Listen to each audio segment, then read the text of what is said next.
Hello dear friends, मेरा नाम विकास कुमार। मैं आपको आज केमिकल इक्विलिब्रियम में chemical reactions, type of chemical reactions जो होता है, रिवर्सिबल, इरिवर्सिबल, एक्टिव मास के फॉर्मूले और उसके रेट कांस्टेंट, ये सब आपको समझाने के लिए जा रहा हूँ। उसके डिफरेंट डिफरेंट जो फार्मूले होते हैं कैलकुलेशन के लिए, वॉल्यूम के लिए कैसे वर्क करेगा, तो जो भी पॉइंट होंगे सबको वन बाय वन हम लोग एक्सप्लेन आपके सामने करेंगे। तो वीडियो को वॉच कीजिए, देखिए और सीखिए। केमिकल इक्विलिब्रियम चैप्टर में सबसे पहले हम लोग केमिकल रिएक्शंस पे डिस्कस करेंगे कि केमिकल रिएक्शंस कितने टाइप के होते हैं। दोस्तों, केमिकल रिएक्शंस दो टाइप के होते हैं। फर्स्ट है इरिवर्सिबल रिएक्शन। वैसा रिएक्शन है, वैसा केमिकल रिएक्शन जो एक ही डायरेक्शन में होता है। ओके, तो इसके कुछ एग्जांपल देखेंगे। जैसे KClO3,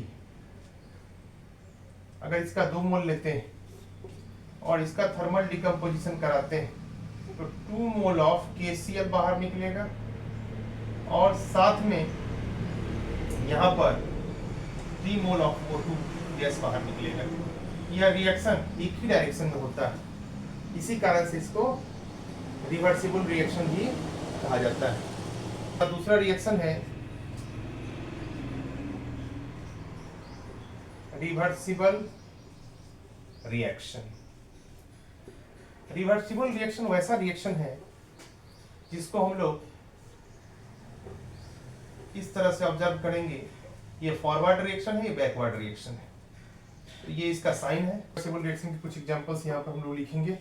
कैल्शियम कार्बोनेट सॉलिड को जब हीट किया जाता है तो after thermal decomposition calcium oxide solid और CO2 गैस का फॉर्मेशन होता है। अब यहाँ पर ये फॉरवर्ड रिएक्शन है और यहाँ नीचे से बैकवर्ड रिएक्शन। यहाँ पर मैग्नीशियम कार्बोनेट के केस में जब मैग्नीशियम कार्बोनेट को हीट करते हैं तो मैग्नीशियम का ऑक्साइड सॉलिड निकलता है, साथ में CO2 गैस निकलता है। इस तरीके से रिवर्सिबल रिएक्शन आप ऑब्जर्व कर सकते हैं। और यहाँ पर डायनेमिक इक्विलिब्रियम का जो साइन है वो दिया हुआ है, तो आप स्क्रीनशॉट ले सकते हैं। रिवर्सिबल और इरिवर्सिबल, रिवर्सिबल रिएक्शन एक ही डायरेक्शन में होता है, इरिवर्सिबल रिएक्शन दोनों डायरेक्शन में होते हैं। आइए दोस्तों, केमिकल इक्विलिब्रियम को समझते हैं। केमिकल इक्विलिब्रियम क्या होता है? डायनेमिक होता है, इसीलिए इसको डायनेमिक इक्विलिब्रियम भी कहा जाता है। तो हम लिख सकते हैं केमिकल इक्विलिब्रियम इज डायनेमिक और डायनेमिक इक्विलिब्रियम। दोस्तों, इक्विलिब्रियम कांस्टेंट को समझते हैं, ग्राफ को समझते हैं। डायनेमिक इक्विलिब्रियम के ग्राफ पर जाएंगे। कोई रिएक्शन अगर केमिकल रिएक्शन हो रहा हो, मान के चलिए कि कोई केमिकल रिएक्शन A+B होता है और फॉरवर्ड रिएक्शन और बैकवर्ड दोनों लेते हैं C+D अगर बनाता है, तो रेट लॉ क्या बोलता है? Rate law, rate of reaction is directly proportional to multiple of power of concentration of reactants. ये फार्मूला है। अब क्या है, एक्टिव मास के टर्म में अगर बोलेंगे, है ना, तो rate of reaction is directly proportional to multiple of active mass of reactants. Okay, इधर से अगर चलते हैं तो ये रिएक्टेंट है, इधर से चलते हैं नीचे से फॉरवर्ड रिएक्शन के रिएक्टेंट ये है, और बैकवर्ड रिएक्शन जो ये रिएक्टेंट से ये प्रोडक्ट बना रहा है, नीचे वाला एरो को हम लोग ऑब्जर्व करेंगे तो ये भी रिएक्टेंट हो सकता है। तो यहाँ पर दो तरह के फॉर्मूले बनेंगे। पहले यहाँ पर रेट ऑफ रिएक्शन। अब यहाँ पर हम लोग क्या करेंगे, फॉरवर्ड के लिए लेते हैं, तो फॉरवर्ड के लिए multiple of active mass of और कंसंट्रेशन, कुछ भी ले सकते हैं, एक्टिव मास या कंसंट्रेशन बोल सकते हैं इसको। इसका मल्टीपल है तो rate of reaction directly proportional to multiple of active mass of A and B. अब यहाँ पर rate of reaction forward reaction के लिए कर लेते हैं तो क्या होगा, KF forward reaction A active mass of A into active mass of B, ये हमारा फॉरवर्ड रिएक्शन के लिए इक्वेशन आ गया। ओके, अगर हम बैकवर्ड के रिएक्शन के लिए करते हैं तो रेट ऑफ रिएक्शन क्या होगा, KB और active mass of C into active mass of D, ये क्वेश्चन नंबर क्या हो जाएगा 2। आप स्क्रीनशॉट ले सकते हैं, और जो स्क्रीनशॉट लेंगे तो यहाँ से मैं कंटेंट को रिमूव करूंगा और ऊपर लिखना चाहूंगा कि आप यहाँ पे देख पा रहे हैं, अब equilibrium in dynamic equilibrium, dynamic equilibrium में क्या होगा, rate of forward reaction equal to rate of backward reaction. अब यहाँ पे दोनों इक्वेशन को हम रिलेट करेंगे तो यहाँ पर क्या हो जाएगा, फॉरवर्ड और बैकवर्ड रिएक्शन दोनों को सामने रखेंगे तो KF इंटू A का कंसंट्रेशन और एक्टिव मास, B का कंसंट्रेशन और एक्टिव मास, यहाँ पर फॉरवर्ड के लिए, बैकवर्ड के लिए यहाँ पर पुट करेंगे KB, यहाँ C का एक्टिव मास है, C का कंसंट्रेशन, D का एक्टिव मास या D का कंसंट्रेशन। इस ढंग से हम लोग यहाँ पर लिखेंगे, और लिखने के बाद हम लोग क्या ऑब्जर्व करेंगे कि अगर इस तरीके का सिचुएशन जब आता है, अब हम लोग K निकालेंगे इक्विलिब्रियम में, तो K इक्विलिब्रियम के लिए K of forward bye K of backward का रेशियो हम लोग निकालेंगे। और इस फॉर्मूले में हम लोग सबसे पहले लेने के लिए हम लोग ये करेंगे कि KF है बाय KB हो जाएगा RHS में आकर के, और C का कंसंट्रेशन या C का active mass multiplied by D का एक्टिव मास डिवाइड बाय ये RHS में जाकर के क्या हो जाएगा, A का कंसंट्रेशन और A का एक्टिव मास इंटू B का कंसंट्रेशन और B का एक्टिव मास। ये फॉर्मूला आ गया। इस फॉर्मूले को हम लोग नोट करेंगे, और फाइनली हमने यहाँ पे लिखा है कि K ऑफ इक्विलिब्रियम, तो आप यहाँ पर भी पुट कर सकते हैं K ऑफ इक्विलिब्रियम, इसका ये फार्मूला बन जाएगा। और फार्मूला बनने के बाद आप इसको यहाँ से नोट कर सकते हैं, ये फार्मूला पहले से बना हुआ है जो हमने लिखा था, अब वही चीज देखिए आ चुका है। तो ये निकालने के लिए आपको क्वेश्चन में पूछेगा, ये VBI फार्मूला है, इसको भी आप नोट कर सकते हैं, ये भी फार्मूला VBI है, आप स्क्रीनशॉट ले सकते हैं। आइए दोस्तों एक्टिव मास को समझते हैं। एक्टिव मास को A से इंडिकेट करते हैं, और A इक्वल टू क्या होता है, C इंटू F। ये क्या है, कॉन्सेंट्रेशन, ओके, और मल्टीप्लाइड बाय एक्टिविटी, एक्टिविटी को एफिशिएंट मोल पर लीटर, और ये क्या होगा, नंबर, ओके। अब यहां पर जब हम निकालते हैं let F is equal to 1, तो क्या होगा, A is equal to C into F, A is equal to C into 1, A is equal to क्या हो जाएगा, C।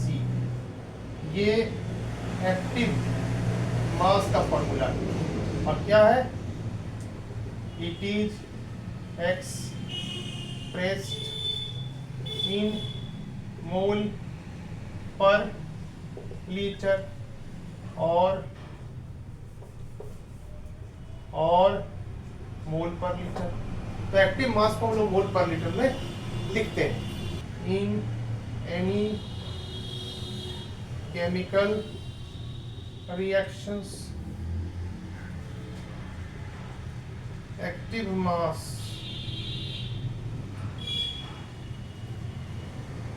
always expressed in bracket. Okay, इस ब्रैकेट में हम लोग इसको लिखते हैं, ठीक है। अब जैसे मानते हैं कि एक्टिव मास हमको लेना है, ठीक है, एक केमिकल रिएक्शन हुआ ए और बी प्रोडक्ट बन रहा है, तो एक्टिव मास ऑफ ए इसको हम लोग लिख सकते हैं ऐसे, मतलब कंसंट्रेशन ऑफ ए रिएक्टेंट्स इन मोल पर लीटर। और अगर एक्टिव मास ऑफ बी हमने लिखा है तो हम लोग ऐसे लिखेंगे इसको। इसका मतलब होता है कंसंट्रेशन ऑफ बी इन मोल पर लीटर। आप ये दोनों पॉइंट को नोट कर सकते हैं। फाइनली एक्टिव मास, जिसे ए से इंडिकेट करते हैं, एक्टिव मास है, इसका फॉर्मूला आपने अभी सीखा है कि यहाँ C इंटू एफ होता है, F is equal to 1, then active mass is equal to क्या होगा, E इज इक्वल टू क्या होगा, C into 1, E is equal to क्या होगा, C। अब कंसंट्रेशन, ओके, तो एक्टिव मास इस तरह से निकाला जाता है। इसका फॉर्मूला होगा A is equal to C हो गया N बाई V, क्योंकि इसका यूनिट किस में आ रहा है, मोल बाय लीटर में आ रहा है, मतलब number of moles of molecules and divided by volume in litre. Okay, तो यहाँ यूनिट क्या आएगा, मोल पर लीटर। इस फॉर्मूला को यूज करेंगे, आप स्क्रीनशॉट ले सकते हैं। आइए दोस्तों, और डायनेमिक इक्विलिब्रियम केमिकल इक्वेशंस, इस तरह से डायनेमिक इक्विलिब्रियम का एक केमिकल इक्वेशन ले लिया है। Graph between concentration of reactants product versus time. तो इस तरह तो हम लोग यहाँ पे ऑब्जर्व करेंगे कि यहाँ पर वर्टिकल पे जाएंगे, कॉन्सेंट्रेशन इन मोल पर लीटर, यहाँ पे टाइम मिनट या सेकेंड, और रिएक्टेंट और प्रोडक्ट का जो ग्राफ बनेगा वो यहाँ पे ये प्रोडक्ट का होगा। ओके, तो टाइम के साथ कंसंट्रेशन इसका इंक्रीज कर रहा है, जैसे जैसे टाइम इंक्रीज करेगा प्रोडक्ट का कंसंट्रेशन इंक्रीज करेगा। और अब रिएक्टेंट का देखेंगे इसके अपोजिट, जैसे जैसे टाइम इंक्रीज करेगा रिएक्टेंट का कंसंट्रेशन क्या होता है, डिक्रीज करता है। तो इक्विलिब्रियम का जो पॉइंट है हम लोग यहाँ पे ऑब्जर्व करते हैं।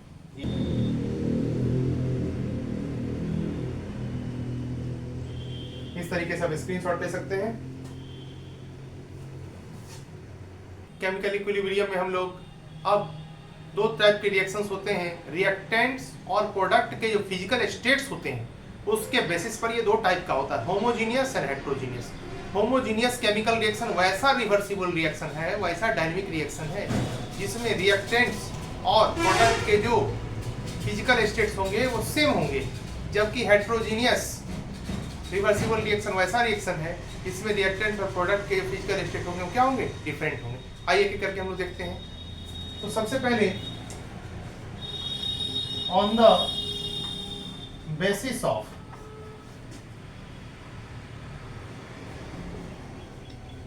Physical states of reactants and products. पहला रिएक्शन कौन सा होगा? Homogeneous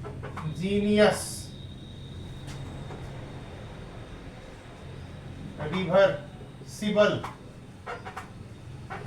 chemical reaction. ये वैसा केमिकल रिएक्शन है, इसमें क्या होगा, ठीक है, वैसा reversible chemical reaction, those reversible chemical reactions in which physical states of reactants and products are similar। अब एग्जाम्पल इसका देखेंगे। एग्जाम्पल में हम लोग एक एग्जाम्पल लेते हैं। यहाँ पर रिएक्टेंट और प्रोडक्ट का जो फिजिकल स्टेट होगा वो क्या होगा, सिमिलर होगा, तो उसको होमोजीनियस रिवर्सिबल केमिकल रिएक्शन बोलेंगे। अब जैसे H2 गैस N2 गैस के साथ रिएक्ट कराएंगे तो NH3 अमोनिया गैस का फॉर्मेशन होगा। ये हैबर प्रोसेस है। यहाँ आपने क्या देखा, रिएक्टेंट में H2 और N2 दोनों गैस थे और यहाँ अमोनिया भी गैस बन रहा है। अब इसको बैलेंस करेंगे, तो बैलेंस करने के लिए यहाँ पर हम लोगों को पहले नाइट्रोजन बैलेंस होगा, फिर यहाँ पर हाइड्रोजन बैलेंस होगा। अब दूसरा भी एक एग्जाम्पल हम लोग लेंगे कि यहाँ पर जिस तरह से आपने देखा रिएक्टेंट में गैस गैस था और जो बन रहा था वो भी गैस बन रहा था, तो एक दूसरा भी एग्जाम्पल हम लोग ले सकते हैं। जैसे H2 गैस है, जब I2 से रिएक्ट करेगा तो फिर 2 mole of HI gases state पे देगा। यहाँ भी रिएक्टेंट गैस और गैस है, जो बन रहा है वो भी गैस है। सी एग्जाम्पल में हम लोग देखेंगे, जब sulphur dioxide gas O2 gas से रिएक्ट करता है तो यहाँ भी रिवर्सिबल रिएक्शन होगा और ये सल्फर ट्राइऑक्साइड गैस बनाता है। ठीक है, यहाँ 2 मोल ले लेंगे और यहाँ 2। तो इस तरीके से आपने देखा कि यहाँ पर रिएक्टेंट साइड सब गैस गैस से कंबाइन करके और गैसेस प्रोडक्ट का फॉर्मेशन कर रहे हैं। तो ये होमोजीनियस रिवर्सिबल रिएक्शन का एग्जांपल है। आइए इसका स्क्रीनशॉट लीजिए। अब हम लोग हेट्रोजीनियस रिवर्सिबल रिएक्शन को फोकस करेंगे।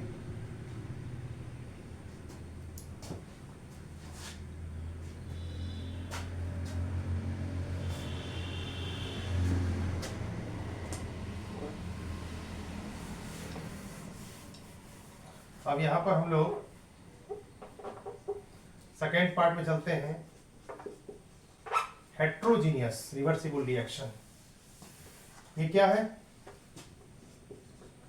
Those reversible chemical reactions in which physical states of reactants and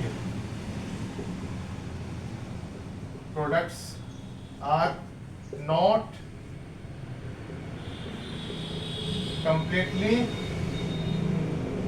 similar। इसमें रिएक्टेंट और प्रोडक्ट का, जैसे एग्जांपल हम लेंगे यहाँ, इसमें रिएक्टेंट और प्रोडक्ट का जो फिजिकल स्टेट होता है वो सेम नहीं होता है। जैसे हम 2 एग्जांपल यहाँ लेके दिखाते हैं। कैल्शियम कार्बोनेट क्या है? सॉलिड है। जब आपने इसको हीट किया तो ये क्या बना? कैल्शियम का ऑक्साइड बना, वो सॉलिड था। और क्या? CO2, ये क्या था? गैस। तो यहाँ पर रिएक्टेंट सॉलिड है लेकिन प्रोडक्ट में सॉलिड भी और गैस भी है, तो कंप्लीटली यहाँ पर सिमिलर नहीं है। यहाँ पर CO2 के गैस होने के कारण डिसिमिलरिटी है, जिसके कारण ये हेट्रोजीनियस रिवर्सिबल रिएक्शन होगा। एक मैग्नीशियम कार्बोनेट को गर्म करते हैं, यह भी सॉलिड होता है, और इसको जब हीट करते हैं तो ये मैग्नीशियम का ऑक्साइड देता है जो सॉलिड है, साथ में CO2 गैस रिलीज करता है जो गैस है। यहाँ भी सेम कंडीशन है। तो ये दोनों जो रिएक्शन है, यहाँ पर रिएक्टेंट सॉलिड स्टेट में है जबकि प्रोडक्ट जो है वो सॉलिड विथ गैस है। तो इस तरीके से ये हेट्रोजीनियस रिवर्सिबल रिएक्शन होंगे। इस तरीके से ये हेट्रोजीनियस रिवर्सिबल रिएक्शंस होंगे। स्क्रीनशॉट लीजिए। ये जो क्वेश्चन है ये इक्विलिब्रियम कांस्टेंट निकालने के लिए इस क्वेश्चन में बोला जा रहा है। इक्विलिब्रियम कांस्टेंट पे बेस्ड क्वेश्चन है। आइए इसको सॉल्व करते हैं। सबसे पहले क्वेश्चन पढ़ेंगे, the rate constant of forward and backward reaction of reversible reaction are 10 to the power minus 4 and 10 to the power minus 6 respectively. Calculate the equilibrium constant. यहाँ पे इक्विलिब्रियम कांस्टेंट की वैल्यू फाइंड करनी है, या मतलब k निकालना है। Okay, k for equilibrium. और क्या दिया हुआ है, कांस्टेंट फॉर फॉरवर्ड बैकवर्ड। ठीक है, तो यहाँ पर आंसर जब करेंगे तो सबसे पहले लिखेंगे गिवन दैट क्या दिया हुआ है, फॉरवर्ड रिएक्शन की वैल्यू दी गई है kf is equal to 10 to the power minus 4 and constant of backward reaction की जो वैल्यू दी गई है 10 to the power minus 6। अब इस तरीके से हम लोग जानते हैं कि जो फॉर्मूला होता है from formula for reversible reaction के लिए हम लोग जो निकालते हैं k of equilibrium is equal to होता है constant of forward by constant of backward. इस कंडीशन में जब चलते हैं तो हम लोग देखते हैं कि जब इसको पुट करेंगे हम लोग इस फॉर्मूले में जब पुट किया जाएगा तो k इज इक्वल टू क्या आएगा, kf बाई kb। kf की वैल्यू कितनी है, 10 to the power minus 4 by 10 to the power minus 6, 10 to the power minus 4 by 10 to the power minus 6 is equal to 1 by 10 to the power minus 2, 10 square मतलब 100। ये हमारा answer हो जाएगा। आइए दोस्तों, हमारा ये question number 2 calculation of equilibrium constant के पर बेस्ड है। इस क्वेश्चन में इक्विलिब्रियम कांस्टेंट की वैल्यू निकालनी है। आइए इसको केयरफुली रीड करते हैं और सीखते हैं। दोस्तों क्वेश्चन को सबसे पहले पढ़ेंगे, the rate constant of forward reaction and backward reaction of reversible reaction 10 to the power minus 2, 10 to the power minus 4 respectively, calculate their equilibrium constant। यहाँ पर k निकालना है। तो यहाँ पर आंसर करने के लिए सबसे पहले given that यहाँ पर rate constant of forward reaction, यहाँ पर forward लेंगे 10 to the power minus 2 and rate constant of backward reaction 10 to the power minus 4। अब इक्विलिब्रियम कांस्टेंट के कांस्टेंट ऑफ इक्विलिब्रियम फॉर्मूला है constant of equilibrium constant of forward direction by equilibrium constant of backward direction. Data put करेंगे 10 to the power minus 2 divided by 10 to the power minus 4, 10 to the power 1 by 10 to the power minus 2। So 100 is answer. यहाँ पर 100 answer आया है। Screenshot लीजिए, question solve हो चुका है।